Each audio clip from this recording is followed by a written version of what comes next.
Okay, this is going to be a video on replacing the screen and drive caps on a Kenwood Hybrid.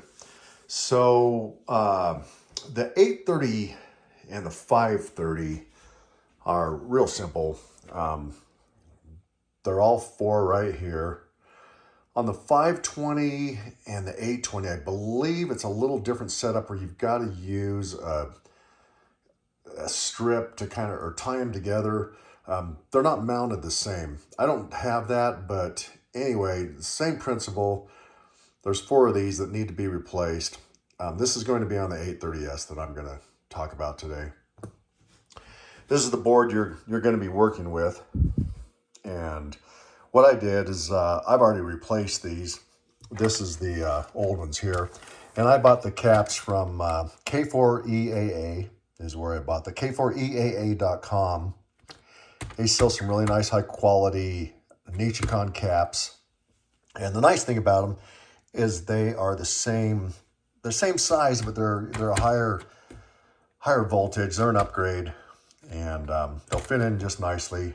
So to get to it, what you're going to do is you've got to remove a lot of modular connectors here. There's a whole bunch. I bet there's at least a dozen of them in here.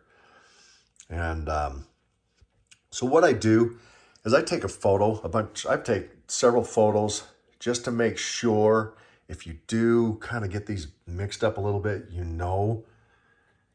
get them back right. You've got to get these right. And some of them are the same. Some could be 4-pin and switch to the other one.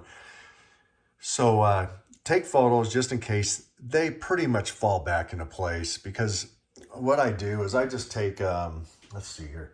I just use some needle nose pliers, and I just gently pull straight up on them.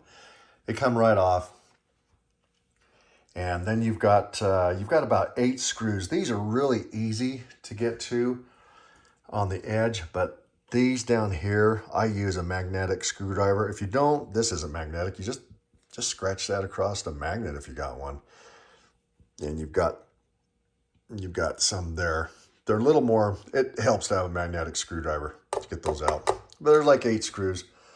Once you pull all those connectors, this board will slide right out. You can just slide it right out this way. And then you can get to the bottom side. I use a Hako, whatever you want to do. But anyway, that makes it a breeze. To desolder these, solder them back in. I write the date on when I replace these, because it's just nice if someone buys this radio, they know that's been done, because they look just like the old ones. They don't know that. So I like to write the date on that. They know it's been done. I did that with the HV caps that I also replaced. And so yeah, do that. Also, before you put these connectors back, give them all a shot of deoxit in the female end of these connectors. Shoot in deoxit into all those, and it's just a good practice. And then go ahead and put those all back together. Put the screws down, and that'll be good to have those done. So that's it pretty much for that. Real simple change out.